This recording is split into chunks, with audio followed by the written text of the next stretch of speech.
الحمدللہ رب العالمین والصلاة والسلام علی خاتم النبیین اما بعد فاعوذ باللہ من الشیطان الرجیم بسم اللہ الرحمن الرحیم.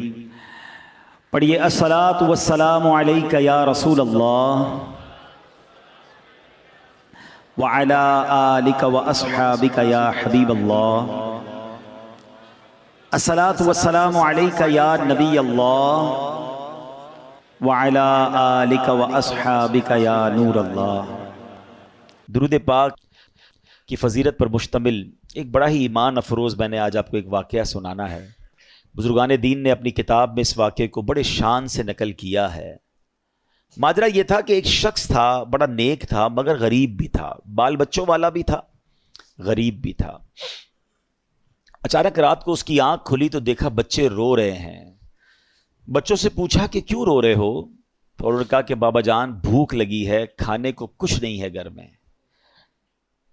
حدیث پاک پہلے سنا دیتا ہوں پھر اس واقعے کو دوبارہ کنٹینیو کرتا ہوں. حدیث پاک کا مضمون ہے، میرے آقا علیہ الصلوۃ والسلام فرماتے ہیں، حدیث پاک کا خلاصہ ہے، جو کوئی شخص پریشانی میں ہو، مصیبتوں میں ہو، اسے چاہیے کہ مجھ پر کثرت سے درود پڑھے کہ درود پاک پریشانیوں اور مصیبتوں کو لے جاتا ہے. تو اب آپ ذرا غور کیجئے کہ درود پاک پریشانی اور مصیبتوں کو دور کرتا ہے. اب اس کے پاس پریشانی تھی، کھانے کو بھی کچھ نہیں تھا، تو اس نے کیا کیا؟ اپنے بچوں کو کہا دیکھو کھانے کو تو کچھ نہیں ہے، ایسا کرتے ہیں آؤ سب مل کر نبی پاک علیہ الصلوۃ والسلام پر درود پاک پڑھنا شروع کر دیتے ہیں. اپنی فیملی کے ساتھ، اپنے بچوں کے ساتھ اس نے درود پاک پڑھنا شروع کر دیا. درود پڑھتے پڑھتے پڑھتے اس کی آنکھ لگ گئی. آنکھ تو لگی، آنکھیں تو بند ہوئیں مگر قسمت جاگ اٹھی. سرکار دو عالم صلی اللہ تعالی علیہ وسلم خواب میں تشریف لائے اور میرے آقا نے فرمایا کہ فلاں شخص کے پاس جاؤ اور اس سے کہو کہ جو اللہ نے تمہیں دیا ہے اس میں سے میری مدد کرو، تمہارے لیے جو دعا کی گئی تھی وہ قبول ہو گئی ہے. یہ شخص اٹھا اور اٹھنے کے بعد اس نے سوچا کہ جس کی طرف بھیجا جا رہا ہے وہ تو مسلمان نہیں ہے، وہ تو مجوسی ہے. مجوسی کہتے ہیں فائر ورشپر کو، آگ کی پوجا کرنے والے. کنفیوز کہ نبی پاک مجھے اچھا سلام بھی دیا تھا کہ پیارے آقا علیہ السلام نے فرمایا میرا سلام بھی دینا اسے. کہ پیارے آقا ایک غیر مسلم کو سلام بھجوائیں گے اور مجھے اس کے پاس بھیجیں گے. کنفیوز، درود پاک پڑھتے پڑھتے پھر سو گیا. پھر سویا تو پیارے آقا علیہ السلام خواب میں تشریف لائے. فرمایا میرا اشارہ اسی کی طرف ہے، جا کر میرا سلام دو اور اس کو کہو تمہیں جو اللہ نے دیا اس میں سے میری مدد کرو اور تمہارے لیے جو دعا مانگی گئی تھی وہ قبول ہو گئی ہے. اگین ویری کنفیوزڈ کہ یار پیارے آقا ایک مجوسی کو، ایک غیر مسلم کو سلام بھجوا رہے ہیں. اچھا نبی پاک کا خواب میں دیدار کا فارمولہ آج سمجھ لیجئے. اللہ پاک ہم سب کو دیدار مصطفیٰ نصیب فرمائے صلی اللہ علیہ وسلم. علماء فرماتے ہیں کہ اگر کسی کو خواب میں پیارے آقا کے علیہ الصلوۃ والسلام کی زیارت ہوئی ہے نا، یعنی اس کا بھی ایک طریقہ ہوتا ہے، یا تو نبی پاک علیہ الصلوۃ والسلام خواب میں آ کر خود ارشاد فرما دیتے ہیں، اپنا نام ارشاد فرماتے ہیں، یا کوئی خواب میں بتاتا ہے کہ جناب رسول اللہ علیہ الصلوۃ والسلام ہیں. تو جس نے نبی پاک کو دیکھا اس نے پیارے آقا ہی کو دیکھا. شیطان نبی پاک کی صورت میں نہیں آ سکتا. اب اس بندے کو یہ مسئلہ پتا تھا کہ یار خواب میں اگر پیارے آقا علیہ الصلوۃ والسلام کا دیدار ہوا ہے تو ہے تو یہ جناب رسول اللہ علیہ الصلوۃ والسلام. اب یہ جناب ڈھونڈتا ڈھونڈتا اس مجوسی کے پاس، اس فائر ورشپر کے پاس پہنچ گیا. جب پہنچا تو وہ one of the billionaire of that time تھا، بہت پیسے والا آدمی تھا. اس کا بڑا سا محل تھا، بڑا سا گھر تھا، نوکر چاکر تھے، بزنس میٹنگ چل رہی تھی. اس نے جا کر کہا مجھے آپ سے خاص بات کرنی ہے. کیا کہیے؟ کہا اکیلے میں کرنی ہے. اکیلے میں بیٹھے. کہا ہمارے آقا، ہمارے آخری نبی صلی اللہ تعالی علیہ وسلم نے آپ کو سلام کہا ہے. تو مجوسی کہتا ہے آپ کے نبی کون ہیں؟ اب ذرا سنیے گا. وہ کہتا ہے آپ کے نبی کون ہیں؟ کہا ان کا نام جناب محمد صلی اللہ تعالی علیہ وسلم ہے. تو کہا میں تو ان کو نہیں جانتا اور میں تو ان کو مانتا بھی نہیں ہوں. اب آپ سمجھیے گا بات کو کہ وہ کہتا ہے نہ میں ان کو جانتا ہوں نہ میں ان کو مانتا ہوں. کہ نہیں، مجھے میرے نبی علیہ الصلوۃ والسلام نے آپ کے پاس بھیجا ہے، آپ ہی کے بارے میں اشارہ تھا، آپ کو سلام دینے کا بھی کہا ہے اور آپ کے لیے ایک بات یہ بھی فرمائی کہ آپ کے لیے جو دعا مانگی گئی تھی نا وہ قبول ہو گئی ہے. کہتا ہے اچھا تم اللہ کی قسم کھا کر کہہ سکتے ہو کہ تمہارے نبی نے بھیجا ہے؟ کہا میں رب کی قسم کھا کے کہتا ہوں، مجھے میرے نبی نے ہی آ کر کہا ہے. کہا اچھا. اب اس کا ہاتھ پکڑا اور اپنے گھر کے اندر لے گیا. چھت پر لے جانے کے بعد کہتا ہے اپنا ہاتھ دو. ہاتھ پکڑ کر کہتا ہے مجھے کلمہ پڑھا اور مسلمان کرو. اشہد ان لا الہ الا اللہ واشہد ان محمدا عبدہ ورسولہ. اس نے کلمہ پڑھا، مسلمان ہو گیا. مسلمان ہونے کے بعد اس نے اپنے بیٹے کو بلایا. بیٹے کو کہا بیٹا دیکھو میں مسلمان ہو گیا ہوں. اگر تم مسلمان ہوتے تو ٹھیک ہے، ورنہ تمہارا میرا آج سے رشتہ ختم۔ بیٹا کہتا ہے بابا جان آپ مسلمان ہو گئے، میں بھی کلمہ پڑھتا ہوں، کلمہ پڑھ کے وہ بھی مسلمان ہو گیا۔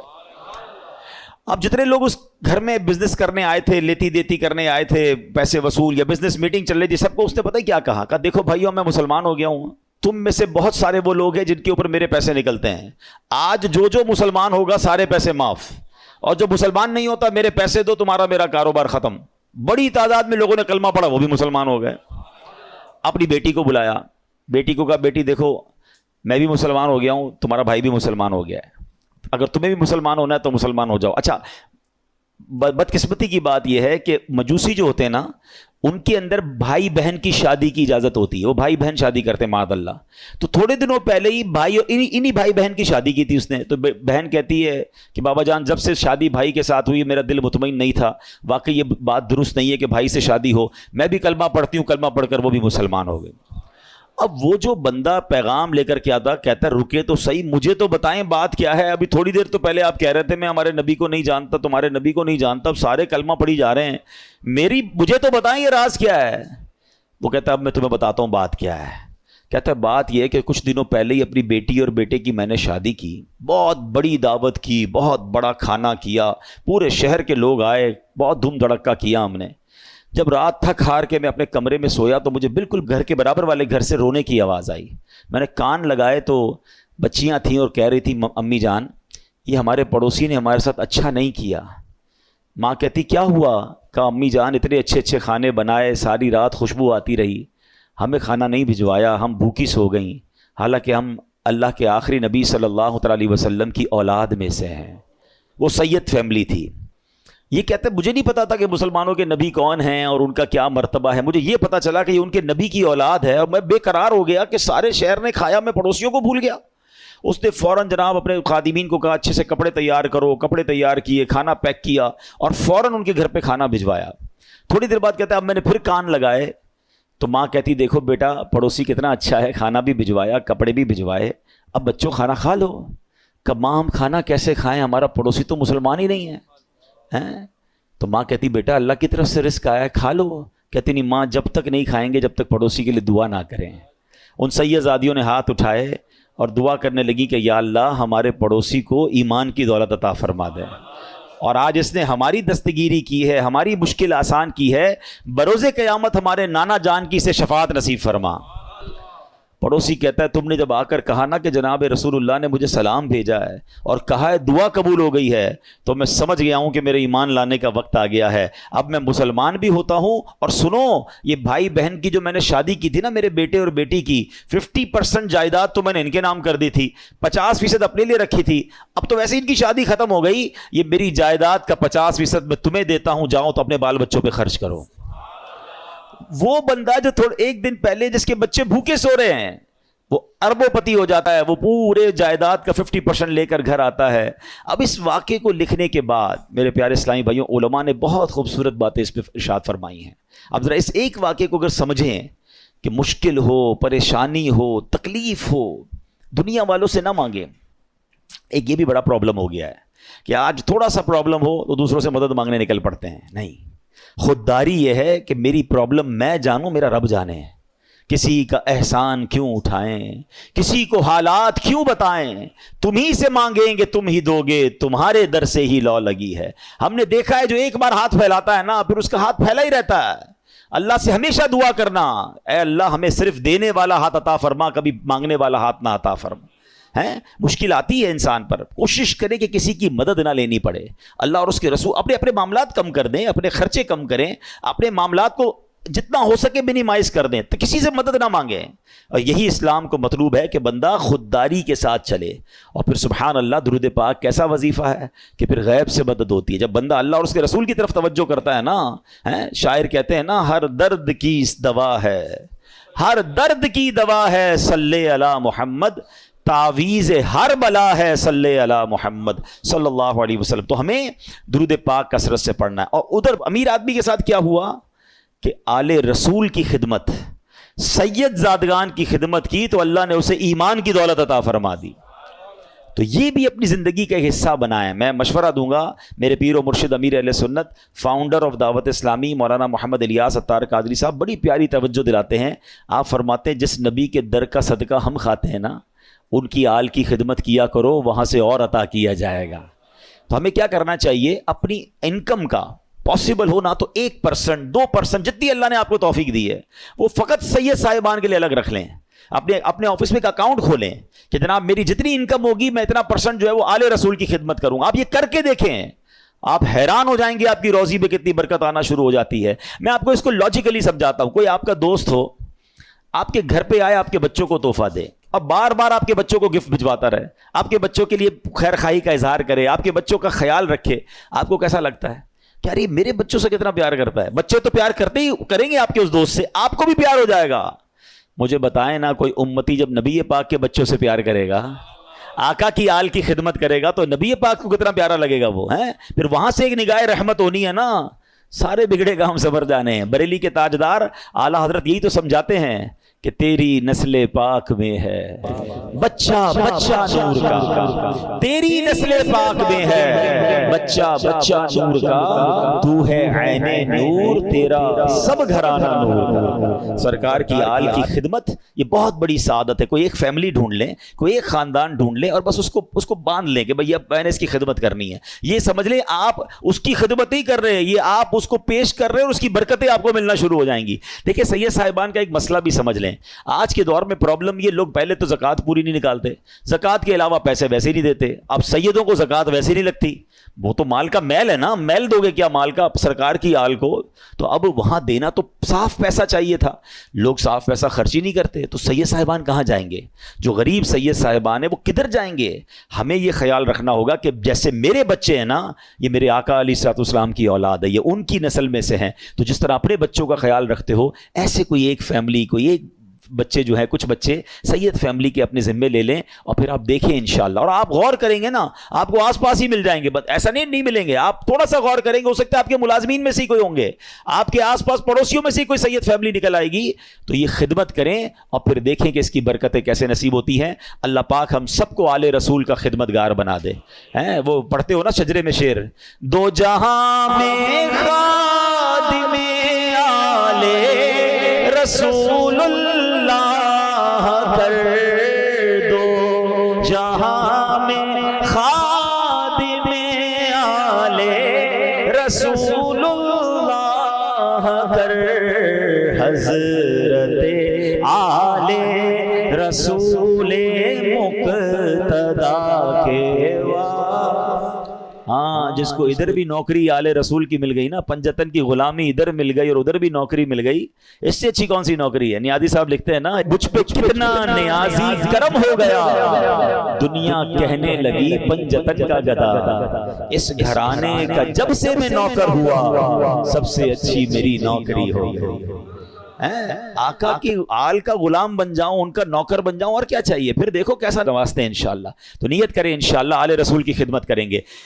درود پاک پڑھ لیجئے محبت کے ساتھ. صلو علی الحبیب. اللہم صلی علی سیدنا و مولانا محمد عدد ما فی علم اللہ صلاۃ دائمۃ بدوام ملک اللہ. شیطان کتنا بڑا دشمن ہے. قرآن پاک آپ نے پڑھا سنا ہوگا, بار بار, ایک جگہ نہیں کئی بار قرآن میں فرمایا, انہ لکم عدو مبین, شیطان تمہارا کھلا دشمن ہے.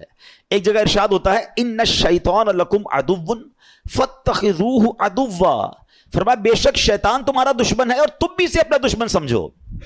پرابلم یہ کہ قرآن بار بار یہ سمجھا رہا ہے کہ تمہیں اس سے دشمنی رکھنی ہے, دوستی نہیں کر لینی, اس کے وار سمجھنے ہیں. دیکھیں دنیا کا دستور سمجھیے گا, جب تک اینیمی کی چالیں نہیں پتہ ہوں گی نا, اینیمی کے اٹیکس پتہ نہیں ہوں گے کہ کہاں کہاں سے حملہ کرتا ہے. کئی ملکوں کی فوجیں ڈیزائن ہی اس طرح ہوتی ہے کہ اینیمی کے پاس کون سا ویپن ہے, دشمن فوج کے پاس ویپن, ہمارے پاس بھی اس کا توڑ ہونا چاہیے. اس کے پاس ایئر کرافٹ کیسے, ویسے ہی ہمارے پاس, جیسے راکٹ ویسا ہمارے پاس نیوی جیسی. بندہ یہی تو سوچ کے پلان کرتا ہے کہ دشمن کدھر سے اٹیک کر سکتا ہے. تو شیطان کو تو اللہ قرآن میں فرما رہا ہے تمہارا دشمن, اور تم بھی اسے دشمن سمجھو. مگر بدقسمتی یہ ہے کہ بہت بڑی تعداد جو ہے وہ شیطان سے دشمنی نہیں دوستی کر لیتے ہیں. کتنی بری بات ہے, اللہ کا بھی دشمن ہے, ہمارا بھی دشمن ہے, اور اس سے دوستی کر رہے ہیں. قرآن میں ایک جگہ رب ارشاد فرماتا ہے افتتخذونہ وذریتہ اولیاء من دونی وہم لکم عدو بئس للظالمین بدلا. فرمایا تو اے لوگوں کیا تم اسے اور اس کی اولاد کو میرے سوا دوست بناتے ہو حالانکہ وہ تمہارے دشمن ہیں. ظالموں کے لیے کیا ہی برا بدلہ ہے. اللہ فرماتا ہے وہ تمہارے دشمن ہے, دوست مت بنانا. اور یہ اتنا خطرناک دشمن ہے, اتنا مکار دشمن ہے, اس کے ایسے ایسے وار ہیں آپ حیران ہو جائیں گے. شیطان کبھی ادھر سے حملہ کرتا ہے کبھی ادھر سے. اچھا پرابلم یہ کہ ایک تو شیطان کو پہلے سیویئر دشمن سمجھنا شروع کر دیں. مثال کے طور پہ آپ کو کوئی یہ کہہ دے کہ یار ایک بندہ ہے اس نے پلان کیا ہے کہ آپ کو مار دے گا, آپ بتائیں کہ آپ سکون سے سو جائیں گے؟ آپ پریشان ہو جائیں گے کہ اچھا میری جان لینا چاہتا ہے. ہاں وہ اس نے بنا پلان کیا ہوا ہے کہ آپ کو اڑا دے گا. اب آپ پولیس کے پاس جائیں گے, آپ اپنے گارڈز رکھنے کی کوشش کریں گے, معلومات کریں گے یار اس کا پلان کیا ہے, کیسے اٹیک کرے گا. دنیا میں کوئی میری جان لینا چاہے, جان لے سکے نہ لے سکے, میری نیند تو اڑا دیتا ہے. تھریٹ آ جائے تو بندہ کسی کو پرچی دے رہتے ہیں نا. ہمارے پاس بھی بیچارے لوگ دعا کے لیے آتے ہیں, بھائی فون آ گیا ہے, فلاں چیز آ گئی ہے, ہوتا کچھ نہیں ہے, اس بیچارے کی نیند توڑ جاتی ہے. اللہ تعالیٰ ہم سب کو عافیت میں رکھے, ان ظالموں کے ظلم سے بچائے, دہشت گردوں کی دہشت گردیوں سے بچائے. مگر these are all examples for all of us کہ یہ جب ہمارے ساتھ ہوتا ہے تو ہمارا کیا حال ہو جاتا ہے. افریقہ کے کئی ملک جہاں کڈنیپ کی دھمکیاں اور پتہ نہیں کیا کیا چل رہا ہوتا ہے دنیا میں. اچھا آپ میں سے کچھ لوگ ہوں گے کہیں گے یار مجھے تو کوئی دھمکی نہیں آئی, اللہ کا شکر, اللہ کرے کبھی آئے بھی نہ آپ کو. مگر یہ والی دشمنی تو قرآن نے بتا دی ہے نا, یہ دھمکی تو آپ کے پاس موجود ہے, یہ اٹیک, اور یہ دشمن آپ کا بھی ہے.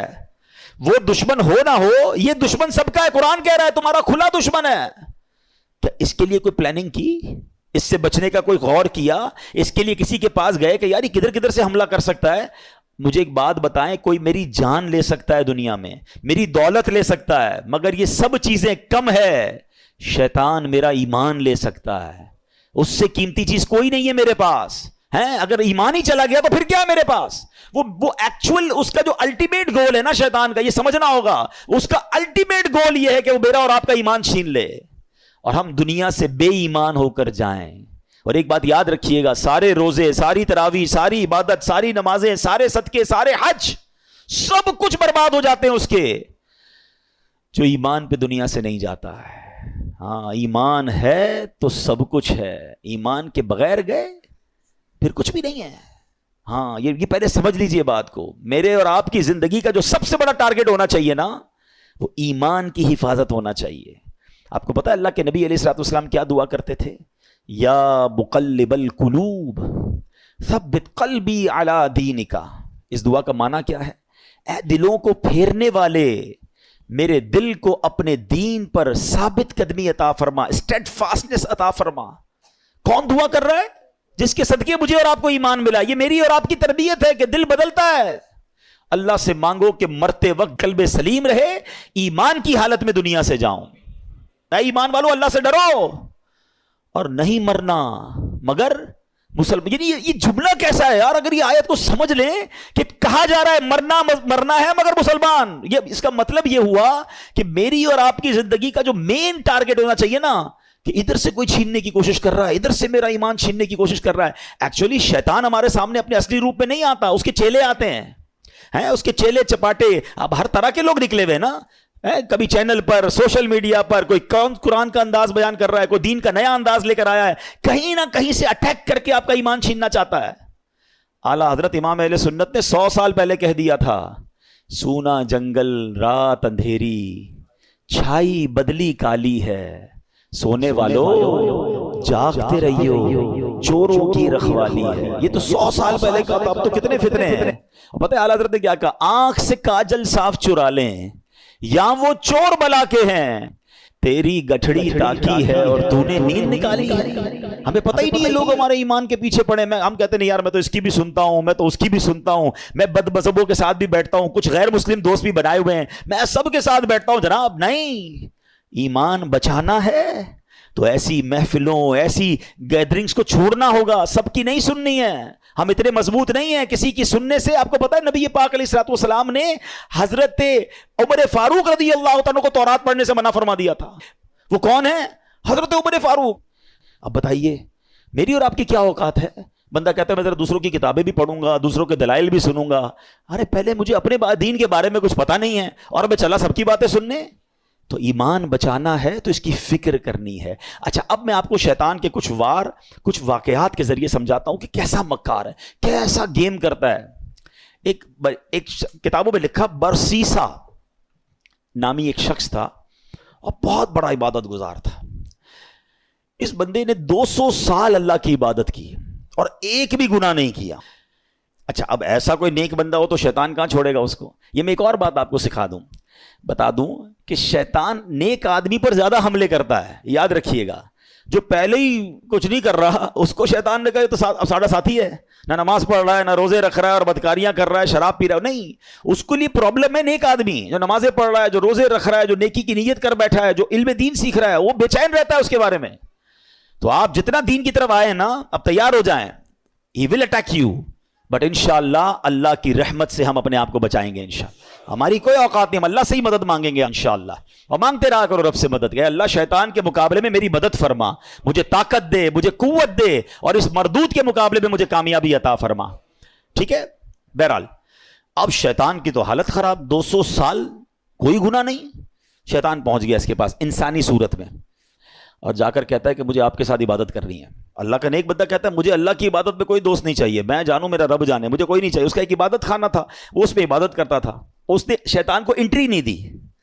اس مردود نے کیا کیا تھا, انسانی صورت میں اسی نیک آدمی کے گھر کے باہر بیٹھ کر عبادت شروع کر دی, ڈھونگ کے لحاظ میں. اب وہ کھڑکی سے دیکھتے پورا دن ہو گیا, رات ہو گئی, یہ عبادت کیے جا رہا ہے. 1 دن 2 دن 3 دن, نہ کھانا نہ پینا نہ سونا. برسیسا حیران کہ یار میں 200 سال سے عبادت کر رہا ہوں, مجھے بھوک بھی لگتی ہے, مجھے نیند بھی آتی ہے, نہ اس کو نیند آ رہی ہے نہ اس کو کھانے کی ضرورت ہے. دروازہ کھول کے کہا بھائی یہ تو بتاؤ تمہیں یہ عبادت کہاں سے سیکھی ہے, تمہیں نیند بھی نہیں آتی, تمہیں کھانا بھی نہیں کھانا. کہتا بات یہ, میں اسی لیے تو آپ کے پاس آیا تھا, آپ نے تو مجھے لفٹ ہی نہیں کرائی. میں آپ کو اصل راز بتاؤں, مسئلہ یہ ہے کہ میں نے زندگی میں ایک گناہ کیا ہے. جب مجھے نیند آتی ہے نا, مجھے وہ گناہ یاد آ جاتا ہے, میں پھر چونک جاتا ہوں, پھر خوف خدا طاری ہوتا ہے, میں جاگتا ہوں. بھوک لگتی ہے, پھر وہ گناہ یاد آتا ہے. آپ کا پرابلم ہی آپ نے کوئی گناہ نہیں کیا ہے. اب دیکھو شیطان کا وار. اگر آپ کو یہ لیول چاہیے نا عبادت کا کہ نہ آپ کو نیند آئے نہ آپ کو جناب بھوک لگے اور آپ ساری رات اللہ کی عبادت کرتے رہیں, آپ ایک گناہ کر لیں. کہتا ہے عجیب آدمی ہو, جس رب کی عبادت کر رہا ہوں وہاں اس کی بارگاہ میں گناہ کروں, کہ پھر نہیں ملے گی ایسی پھر آپ کو لذت نہیں ملے گی. اب دیکھیں کیسا خطرناک وار ہے. برسیسا کہتا ہے اچھا پھر مشورہ دو کون سا گناہ کروں. شیطان سے کہتے ہیں کون سا گناہ کروں. شیطان کہتا ہے پھر ایسا کریں آپ بدکاری کر لیں. کہتا ہے خدا کا خوف کر, اتنا بڑا گناہ, زنا بدکاری میں کروں؟ نہیں میں نہیں کرتا. کہ پھر ایسا کرے قتل کر لے. کہ کیسے آدمی ہو, میں کسی بندے کو مار دوں, قتل کروں؟ نہیں میں نہیں کرتا. اچھا پھر ایسا کرے شراب پی لیں. کہتے ہیں ہاں یہ تھوڑا چھوٹا گناہ لگ رہا ہے. اب یہاں ایک اور بات سیکھنی ہے. میں تھوڑے واقعات کو بریک اس لیے کرتا ہوں کہ ٹو دی پوائنٹ آپ کو بات بھی سمجھ آئے. ہمارے اندر بہت سارا شیطان نے دماغ میں ڈالا, یار یہ چھوٹا گناہ یہ کر لو, یہ بڑا ہے یہ نہیں کرو. پتہ نہیں اپنے طور پہ ہم نے کیٹیگری بنا لی ہیں. سمجھیے بات کو, ہمیں نہیں پتا کون سا گناہ رب کی نافرمانی کا اور غضب کا اور ناراضگی کا باعث بن جائے, وہی گناہ میں جہنم کے گہرے گڑھے میں ڈال دے. کسی گناہ کو چھوٹا مت سمجھنا. ٹھیک ہے. برسیسا کہتا ہے ہاں یہ ٹھیک ہے, شراب پی لیتا ہوں. شراب پی, نشہ چڑھا اور پی, اب بدکاری کی, اور جب بدکاری کر لی تو اب قتل بھی کر دیا. اللہ اکبر. پولیس آئی اور برسیسا کو پکڑ کے لے گئی. اب جب پھانسی کا حکم ہو گیا, پھانسی گھاٹ پر برسیسا موجود تھا, شیطان ادھر پہنچ گیا. کہتا ہے ایک راستہ ہے, میں تجھے بچا سکتا ہوں. کہ بدبخت تیری وجہ سے تو میں پھانسی میں پہنچ گیا, تو نے کہا گناہ کر لے, مجھ سے ایک نہیں 3 گناہ ہو گئے اور آپ پھانسی پھندے پر آ گئے. بولے میں بچا سکتا ہوں. بولے بتاؤ کیسے بچ سکتا ہوں. کہا تم ایسا کرو, خدا کا انکار کرو اور مجھے سجدہ کر دو. برسیسا کی بدبختی دیکھیں, اس نے شیطان کو سجدہ کیا, خدا کا انکار کیا, اور اسی وقت پھانسی پر اس کو لٹکا دیا گیا. کفر کی موت وہ مر گیا. یہ ہے شیطان. ہم اس کی باتوں میں آ جاتے ہیں, ہمیں لگتا ہے نہیں یار میں بڑا پکا ہوں, 1-2 گناہ ہی تو کیے, تھوڑی سی تو پرابلمز ہیں, تھوڑی سی غلط جگہوں پہ جا رہا ہوں, نماز بھی تو پڑھتا ہوں. وہ یوں ہی لے جاتا ہے, وہ ایک ایک کر کے سٹیپ بائی سٹیپ ہم پہ اٹیک کرتا ہے.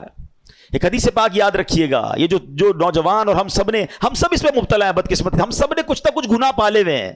نیکیاں بھی کر رہے ہیں, گناہ بھی کر رہے ہیں, کچھ عادتیں گندی ہیں جو دل میں لگی ہوئی ہیں, وہ نہیں چھوٹتی نہیں ہیں. میں آپ کو پرابلم بتاؤں کیا ہے, پہلے حدیث سن لے پھر آپ کو پرابلم سمجھاتا ہوں. حدیث پاک کا خلاصہ ہے, جب بندہ ایک گناہ کرتا ہے نا, اس کے دل پر ایک سیاہ نقطہ لگا دیا جاتا ہے. دوسرا کرتا ہے تو دوسرا نقطہ ہو جاتا ہے, تیسرا کرتا ہے تیسرا ہو جاتا ہے. ایک وقت آتا ہے کہ اس کا پورا دل ہی سیاہ ہو جاتا ہے. اب اس پر ہدایت کی کوئی بات اثر نہیں کرتی ہے. اب پرابلم پتہ ہے کیا ہے؟ ہم میں سے کئی ایسے ہیں, نمازیں بھی پڑھ رہے ہیں, بعضوں کا تلاوت بھی کر رہے ہیں, روزے بھی رکھ رہے ہیں, مگر حرام کام بھی ساتھ کر رہے ہیں. کوئی بدرگائی کر رہا ہے, کوئی بری دوستیاں لگائے بیٹھا ہے, معاذ اللہ کوئی اور غلط کام کر رہا ہے. ہم یہ دونوں چیزوں کو ساتھ لے کے چل رہے ہیں. ایک بات یاد رکھیے گا, دل ہے نا یہ پیالے کی مانند ہے.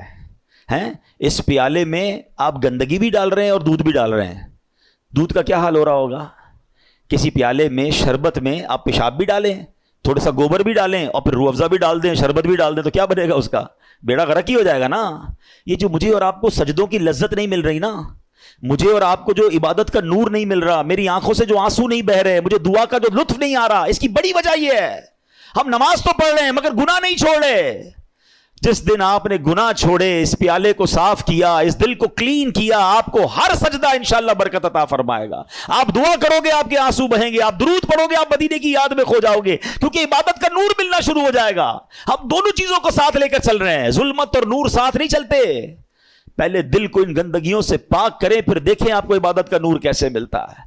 تیار ہو جاؤ, تیار ہو جاؤ, شیطان کے واروں میں نہیں آنا. میں کون سا آپ کو واقعہ سناؤں؟ ایک اور واقعہ سنیے گا, یقین کریں ڈر لگتا ہے ایسی باتیں سن کر. پہلے تو یہ جو ہمیں نا پہلے بے خوف نہیں ہونا ہے, اللہ کی خفیہ تدبیر سے ڈرتے رہیں. ہم نے روزے رکھے, نمازیں پڑھی, تراویح پڑھی, کئیوں نے قرآن پڑھے, کئیوں نے زکاتیں دی. بھائی اب تو جناب کمال ہو گیا, بھائی بہت عبادت کر لی, اب تو جنت ہی اپنا پکا ٹھکانا ہے. انشاءاللہ اللہ کی رحمت سے جنت میں جائیں گے, مگر اللہ کے خوف سے بے خوف نہیں ہونا ہے. ایمان کی حفاظت کی فکر کرنی ہے. سیدی اعلیٰ حضرت امام اہل سنت فرماتے ہیں کہ علماء فرماتے ہیں جس کو سلب ایمان کا خوف نہ ہو, ایمان کے چھن جانے کا خوف نہ ہو, نزا کے وقت اس کا ایمان چھن جانے کا شدید خطرہ ہے. پتہ ہے شیطان مرتے وقت, یعنی اتنا مردود کہوں کہ مرتے وقت بھی وہ رشتہ داروں کی شکل میں آتا ہے. جب انسان کی نزا کا وقت آتا ہے, آخری وقت, شیطان آ جاتا ہے اس کے کسی پرانے رشتہ دار کی شکل میں, ماں کی, والد کی, کسی رشتہ دار کی شکل میں, کہ بیٹا مرنے کے بعد پتہ چلا اسلام تو ٹھیک مذہب نہیں ہے, بیٹا تو اسلام چھوڑ دے, تاکہ آخری وقت بھی ٹرائی کرتا ہے کہ اس کا ایمان چھین لے. اب بتائیں ہم اس سے دوستی کریں گے جو میرا ایمان چھیننا چاہتا ہے, یا اس کے لیے کانشیس ہو جائیں گے, تیار ہو جائیں گے کہ اس کی باتیں نہیں ماننی ہیں؟ حضرت امام ابو محمد فرماتے ہیں, سوچئے شیطان کب کہاں کیسے حملہ کر سکتا ہے, آپ سوچ نہیں سکتے. میری زبان نہیں اٹھ رہی ہے مگر اشارے میں بتا دیتا ہوں. طواف کے دوران کیا کچھ ہوتا ہے, ایسی باتیں سامنے آئی ہیں کہ زبان بھی نہیں اٹھتی کہ یار ادھر بھی. لیکن شیطان, ہم سمجھتے کعبے کے سامنے کچھ نہیں ہو سکتا. آپ اپنے گھر میں سوچ رہے ہو میں محفوظ ہوں, کعبے کے سامنے بہکاتا ہے وہ, ادھر غلط کام ہو جاتے ہیں, چوری پکڑتے ہوئے نہیں پکڑے جاتے حرم کے اندر ہیں. سوچئے شیطان سے کوئی محفوظ نہیں ہے. اپنے آپ کو سیکیور مت سمجھو, اس کی فکر کرنی ہے, دعائیں مانگنی ہے, اس کا علاج کرنا ہے, اور اپنے آپ کو ان بری صحبتوں سے بچانا ہے. اب کیا ہوا, غیر مسلم ہو گیا. تھوڑے عرصے کے بعد اس بندے کا اسی مذہب پہ وصال ہو گیا, یعنی کفر پر ہی مر گیا. وہ جو دوست تھے نا حج پر گئے تھے, کچھ عرصے بعد اس بستی میں آئے کہ یار پوچھے تو صحیح دوست کدھر ہے. کسی نے بتایا اس نے تو مذہب بھی بدل لیا, اور اسی مذہب پر, کفر پر اس کی موت بھی ہو گئی. کہا یار قبر ہی بتا دو. قبر پہ گئے تو اس قبر کے کنارے ایک عورت 2 بچوں کے ساتھ بیٹھی رو رہی. عورت سے پوچھا تم کون ہو؟ کہا میں اس کی بیوی ہوں جس کی وجہ سے اس نے میرا مذہب اختیار کیا. دوست رونے لگے اور اس عورت کو بتایا کہ پتہ ہی ہمارا دوست کیسا تھا, کتنی عبادت کرتا تھا, کتنے روزے رکھتا تھا, بہت اللہ کا نیک بندہ تھا, اور دیکھو اس بیچارے کا, اس کے ساتھ ہوا کیا کہ ایمان ہی چلا گیا. عورت نے جب یہ سنا کہ میرا شوہر اتنا نیک تھا, اس کے دل میں اسلام کی محبت آئی, وہ عورت کلمہ پڑھ کر مسلمان ہو گئی. ہائے ہائے ہائے, اس واقعے کو لکھ کر جو علماء نے باتیں لکھی ہیں نا, رونگٹے کھڑے ہو جاتے کہ یہ ہے اللہ کی خفیہ تدبیر. وہ جس عورت کے لیے غیر مسلم ہوا, وہ غیر مسلم کی موت مرا, اور اس کے مرنے کے بعد اللہ نے اس عورت کو ایمان کی دولت عطا فرما دی. یہ اللہ پاک کے فیصلے ہیں. اللہ کی خفیہ تدبیر سے ڈرو, اپنے ایمان کی فکر کرنی ہے, شیطان کے واروں سے بچنے کا ذہن بنانا ہے. اللہ کرے آج کے اس بیان میں ہم یہ سمجھ جائیں اور پریپیئر ہو جائیں کہ رمضان کے بعد ہمیں اس مردود کی بات نہیں ماننی ہے. ایک بزرگ کے بارے میں آتا ہے, بڑا کمال کا انہوں نے سوال کیا. ایک بار نیک آدمی کی شیطان سے ملاقات ہو گئی. انہوں نے شیطان سے کہا کہ اے ابلیس بتا میں تیرے جیسا کیسے بن سکتا ہوں. Very strange question. ابلیس کہتا ہے پوری دنیا میں آج تک کبھی مجھ سے کسی نے ایسا سوال نہیں کیا میرے جیسا کون بننا چاہتا ہے، کہ بس تو بتا دے تیرے جیسا بننے کا طریقہ کیا ہے۔ ابلیس تو خوش ہو گیا، چلو ایک دوسرا پارٹنر ملا بھائی، کوئی تو ہے جو میرے جیسا بننا چاہتا ہے۔ کہ بہت آسان ہے میرے جیسا بننا، آپ دو کام کر لیں کہ آپ نمازوں میں سستی کریں اور جھوٹی ہو یا سچی بس زیادہ قسمیں کھایا کریں۔ وہ نیک شخص پتہ کیا کہتا ہے، میں اللہ تعالیٰ سے وعدہ کرتا ہوں زندگی میں آئندہ کبھی یہ دو کام نہیں کروں گا۔ شیطان کہتا ہے آپ نے دھوکہ دیا مجھ سے میرا راز لے لیا، میں بھی وعدہ کرتا ہوں کہ آئندہ کبھی کسی کو نصیحت والی بات نہیں بتاؤں گا۔ مگر what we get from that incident, یہ دو باتیں بڑی خطرناک ہیں، نمازوں میں سستی اور یہ بات بات پر قسمیں کھانا۔ کچھ لوگوں کا تو تقیہ کلام ہے، اللہ کی قسم، رسول کی قسم۔ ارے بھائی تم سے قسمیں کس نے بولا ہے؟ ہر بات میں قسم کھانی ہے؟ سودا بیچنا ہے تو قسم، کیوں قسمیں کھانی ہے؟ پلیز قسموں کی عادت ختم کریں۔ یہ سودا بک تو جاتا ہے قسمیں کھا کے، برکت اڑ جاتی ہے، لیکن پہلی بات زیادہ سیویئر ہے نا، نمازوں میں سستی۔ ہم زبان سے نہیں کہتے مگر ہم زبان حال سے پریکٹیکلی کیا میسج دے رہے ہوتے ہیں کہ اے شیطان جب تک تو بند تھا نا تب تک ہم اللہ کے بندے تھے، تب تک مسجدوں میں جاتے رہے، اب جب تیری باری ختم، اب تو چھوٹ کے آئے گا تو ہم اب تیری بات مانیں گے۔ کیا اس بار بھی ایسا پیغام دو گے؟ نیت کر لیں انشاءاللہ کچھ بھی ہو جائے اس بار مسجد چھوڑ کے نہیں جائیں گے انشاءاللہ، نمازوں کی پابندی کریں گے۔ یہ شیطان کا وار ہے، وہ پہلے سست کرتا ہے نماز میں، یاد رکھیے گا، پہلے آپ کی جماعت جائے گی، ٹھیک ہے، اس کے بعد وہ کہے گا سنتیں پڑھنے کی کیا ضرورت ہے، نفل پڑھنے کی کیا ضرورت ہے۔ یہ بڑا مکار ہے۔ آپ دیکھیے پتہ ہے شیطان کے پلاننگ کیا ہوتی ہے، اتنا مکار ہے کہ نمازی کو یہ نہیں بولے گا نماز چھوڑ دے، پتہ یہ پکا ہے بھائی نمازی کہ جماعت چھوڑ دینا یار کوئی بات نہیں، گھر میں بھی تو ہو ہی جاتی ہے، پہلے جماعت چھوڑوائے گا، مسجد سے دور کر دیا، اب کہے گا یار اتنی بڑی نماز پڑھنے کی کیا ضرورت ہے، نفل تو چھوڑ دے، ڈائریکٹ نفل چھوٹیں گے، پھر کہے گا سنتیں چھوڑ دے، سنتیں چھوٹیں گی، اور آخر میں آپ کا فرض بھی چلا جائے گا۔ یہ آپ کے میرے حصار ہیں، یہ عبادتوں کے حصار ہیں، یہ آپ سمجھیے گا۔ آپ کے گھر میں باؤنڈری ہوتی ہے نا، میری نماز کا حصار کیا ہے، میرے فرض کا حصار ہے واجب، یہ سمجھ لیں باؤنڈری ہے۔ واجب کے بعد ایک باؤنڈری ہے سنت کی، اس کے بعد ایک باؤنڈری ہے نفل کی۔ اگر میں نے نفل پکڑ کے رکھے نا میرے سنت نہیں جائے گی، اگر سنت پکڑ کے رکھے تو واجب نہیں جائے گا، واجب پکڑ کے رکھے تو فرض نہیں جائے گا، اور یہ سب چھوڑتا گیا تو ایک ایک کر کے وہ سب لے جائے گا۔ اچھا یہ ایک اور اس کی مکاری بتاؤں، پہلے تو پلان کرتا ہے کہ کسی نیک آدمی سے کوئی بڑا گناہ کرا دے، شراب پلا دے، بدکاری کروا دے، قتل کروا دے۔ جب یہ دیکھتا ہے نا یار یہ تو کچھ کر ہی نہیں رہا ہے، میری مان ہی نہیں رہا ہے، تھکتا نہیں ہے۔ یاد رکھیے گا اتنا خطرناک اینیمی ہے، اس کو نیند نہیں آتی، ہمیں نیند آتی ہے، ہم اس کو دیکھ نہیں سکتے، وہ ہمیں دیکھ رہا ہے، بلکہ روایتوں میں آیا یہ ہمارے بلڈ میں، ہماری رگوں کے اندر چل رہا ہوتا ہے، اتنا خطرناک دشمن ہے، اور ہم سوئے ہوئے ہیں، ہمیں فکر ہی کوئی نہیں ہے۔ ایک نعرہ لگاتے ہیں شیطان کے خلاف جنگ جاری رہے گی، صرف نعرہ لگاتے ہیں کمبل اوڑھ کے سو جاتے ہیں۔ او بھائی تیار بھی تو کرو اپنے آپ کو کہ کیسے جنگ لڑو گے، ٹھیک ہے۔ اب جب یہ دیکھتا ہے نا کہ یار یہ نیک نمازی آدمی ہے، نہ شراب پی رہا ہے، نہ بدکاری کر رہا ہے، نہ قتل کر رہا ہے، نہ کسی کو ظلم کر رہا ہے، اب کیا کروں؟ تھکتا نہیں ہے، اب اس کو کہتا ہے عبادت میں اس کی عبادت کم کروا دوں، گناہ نہیں کروا پا رہا نا، اس کے درود کم کروا دوں، اس کی تلاوت کم کروا دوں، اس کی جماعت چھڑوا دوں۔ اچھا اب دیکھتا ہے یہ بھی نہیں کر پا رہا، اب یہ شیطان کا ایک ایسا آلہ آ گیا ہے کہ جس کے گھر میں ٹی وی نہیں تھا، جس کے گھر میں کبھی فلم VCR نہیں آیا تھا، یار ہم کئی ایسے لوگوں کو جانتے ہیں جنہوں نے کبھی زندگی میں فلمیں نہیں دیکھی تھی، مگر یہ ایک ایسا آلہ آ گیا کہ ایک بٹن دباؤ تو پتہ نہیں دوسری دنیا میں بندہ پہنچ جاتا ہے۔ اب نیک نمازی آدمی سے بھی اس کے ذریعے گناہ کرواتا ہے، میرے ہی پیسے لگے ہیں، میں ہی انٹرنیٹ کا بل بھر رہا ہوں، میں نے ہی لاکھوں روپے کا موبائل لیا اور مجھے ہی جہنم میں لے جا رہا ہے۔ کیا بے وقوفی ہے یار، سوچئے، یہ شیطان کے وار ہیں، یہ ساری روحانیت منٹوں میں برباد ہو جاتی ہے جب آپ اپنی آنکھیں حرام دیکھتی ہیں۔ اچھا پھر ایک اور کیا کرتا ہے کام، دیکھیں میں آپ کو کچھ شیطان کی چالیں بتا رہا ہوں۔ ایک اور پھر پتہ کیا کرتا ہے کہ اگر آپ کسی نیکی میں بہت ساری نیکی کر ہی رہے ہیں، صدقہ بھی دے رہے ہیں، زکوٰۃ بھی دے رہے ہیں، خیرات بھی دے رہے ہیں، اب اس کا ایک اور وار یہ کہ یار نیکی تو کر لی اس نے، اب یہ کہتا ہے اس کی نیکی برباد کرواؤ۔ اب نیکی برباد کیسے ہو سکتی ہے بھائی، میں نے کر تو لی، نماز بھی پڑھ لی، روزہ بھی رکھ لیا، صدقہ بھی دے دیا، رسید بھی آ گئی، فطرہ بھی دے دیا۔ نہیں جناب، he have some weapons to destroy your all good deeds۔ اب کیسے؟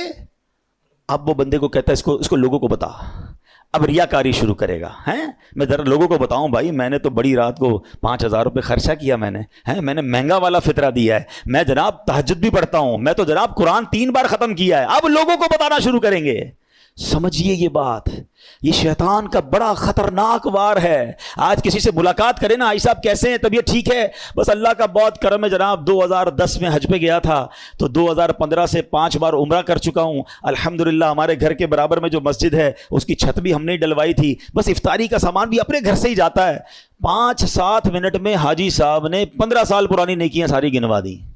کیوں بھائی, میں نے تو طبیعت پوچھی تھی آپ سے, یہ کب پوچھا تھا کہ اپنی ذرا بیلنس شیٹ دیجیے. اچھا ایک اور عجیب بات ہے, آپ کو 15 سال پرانا حج یاد ہے, کل جھوٹ بولا تھا وہ یاد ہے؟ آپ نے اللہ کی راہ میں 1 لاکھ روپے چندہ دیا وہ یاد ہے, 5 لاکھ روپے حرام کے کمائے وہ یاد ہیں؟ یہ سوچئے, یعنی ہم گناہ کر کے بھولی جا رہے ہیں اور نیکیاں بار بار ریمائنڈ ہو رہی ہیں, بار بار ریکال ہو رہی ہے. یہ شیطان کا وار ہے. یاد رکھیے گا, بزرگان دین کے یہ اقوال ملتے ہیں کہ اپنے گناہ یاد رکھنا اور نیکیاں بھول جانا یہ اللہ کی عبادت ہے. اور ہمارا سرکل ہی الٹا ہے, ہمیں گناہ تو یاد ہی نہیں ہے. یقین کریں 1 ہفتہ پرانا گناہ یاد نہیں ہوگا آپ کو اور مجھے, لیکن 25 سال پرانی بچپن کی نیکی بھی یاد ہوگی. کیوں؟ یہ شیطان کا وار ہم سمجھ نہیں پا رہے. یہ ہمارے ساتھ گیم کرتا ہے کہ نیکی کر لی نا, پہلے تو کوشش کی نہ کریں, اب کر لی تو چھپانے نہیں دیتا, اور پھر بار بار, پہلے تو کہتے تھے نیکی کر دریا میں ڈال, اب نیکی کر فیس بک پہ ڈال ہیں. اور جناب اب تو 1 راشن کا بورا دیتے ہیں, 5 آدمی سیلفی کھنچوا رہے ہیں, اس غریب کا بھی مذاق اڑا رہے ہو یار. کیوں؟ اللہ کی راہ میں دے رہے ہو, لوگوں کو دکھانے کے لیے دے رہے ہو. یہ ہم بہت بڑا لاس کرتے ہیں اپنا, کروڑوں روپے بانٹ کر بھی ثواب نہ ملے. آپ سوچئے, اس کو اس طرح سمجھیے کہ ایک بندہ قیامت کے دن جائے اور اس کو پتا ہو کہ یار اتنے روزے, اتنے حج, اتنی زکاتیں دے کر آیا ہوں, اور اس کو کہا جائے کہ جاؤ ہمارے پاس تمہارے لیے آج کچھ بھی نہیں ہے, ان لوگوں سے مانگو جن کے لیے دکھانے کے لیے کیا تھا. اس سے بڑی مایوسی ہوگی؟ قیامت کے دن کوئی اور طریقہ ہوگا وہ نیکیاں ریگین کرنے کا؟ نہیں, یہ نل اینڈ وائڈ ہو جاتی ہیں نیکیاں. یہ شیطان کا بہت خطرناک وار ہے جو لوگ نہیں سمجھ رہے. لیکن نہیں جناب, ہمیں تو دنیا کو, اچھا صرف خرچے کی بات نہیں ہے, ہر عبادت ہے. طواف کرنے تو وہاں سے لائیو آ رہے ہیں, وہاں سے سیلفیاں بن رہی, کعبے کو پیٹ کر کے دعائیں کر کے دکھا رہے ہیں, گنبد خضرا کو پیٹ کر کے لوگوں. کیوں یہ سب ہو رہا ہے؟ آپ سوچئے, وہ تقدس ان مقامات کو ہم پامال کر رہے ہیں. ہر ہاتھ میں موبائل ہے, عورتیں طواف کر رہی ہیں, آپ دنیا کو دکھانے کے لیے عورتوں کی ویڈیو دنیا کو بھیج رہے ہیں. مکہ پاک میں 1 نیکی 1 لاکھ نیکی کے برابر ہے حدود حرم کے اندر, مگر 1 گناہ 1 لاکھ گناہ کے برابر ہے. اچھا لوگوں کو یہ بھی عقل نہیں ہے کہ اپنے گھر والوں کو کہتے ہیں میں تمہیں کعبہ دکھا رہا ہوں. ارے گھر والوں کی تو ویڈیو بند کر دو. آپ کی گھر کی عورت دنیا پیچھے طواف کرتے ہوئے اس کو دیکھ رہی ہے, وہ کس حالت میں بستر پر بیٹھی سوئی. اچھا گھر کا کوئی فرد بیٹھا ہے, کیوں؟ مطلب اتنا بھی سینس نہیں ہے یار. مطلب آپ سوچے تو صحیح کہ وہ مقام کیا یہ ویڈیو بنانے کا ہے؟ وہاں تو گناہ یاد آتے, وہاں آنسو بہتے. مجرم کسی بادشاہ کے دربار میں جائے اور یہ نیت لے کے جائے کہ میں گناہ گار ہوں, پکڑا نہ جاؤں, معافی مل جائے. ارے وہاں تو یہ کیفیت ہونی چاہیے, میں معافی مانگنے آیا ہوں, میں بخشوانے آیا ہوں, میرے ہاتھ پہ بیڑیاں ہیں اور میں چھڑوانے آیا ہوں. اس کیفیت میں طواف کرو یار, اس کیفیت میں مدینے جائیں کہ مجرم ہوں جہاں بھر کا, محشر میں بھرم رکھنا, رسوائے زمانہ ہوں دامن میں چھپا لینا. یہ کیفیت ہونی چاہیے نا. چلا ہوں ایک مجرم کی طرح میں جانب طیبہ, نظر شرمندہ شرمندہ, بدن لرزیدہ لرزیدہ. مگر کیا کریں, اس دل کا تسلی نہیں ہوتی یار جب تک لوگوں کو پتہ نہ چلے کہ ماں بدولت ہر سال رمضان میں عمرہ کرتے ہیں, 27ویں کو فلاں جگہ پہ تھا تو 29ویں کو فلاں جگہ پر تھا. تو یار سوچے یہ کیا کر رہا ہے, یہ شیطان کے وار سمجھیے. پہلے ہی تھوڑی نیکیاں ہیں ہمارے پاس, وہ بھی لوگوں کو دکھا کے کیا برباد کر دیں گے. تھوڑے دنوں پہلے ہم نے ایک اور ٹاپک ڈسکس کیا تھا کہ شیطان ہم سے ایک اور کیا مسٹیک کرواتا ہے, ہمیں غیبت کرواتا ہے. اور غیبت نیکیوں کو کیسے کھا جاتی ہے؟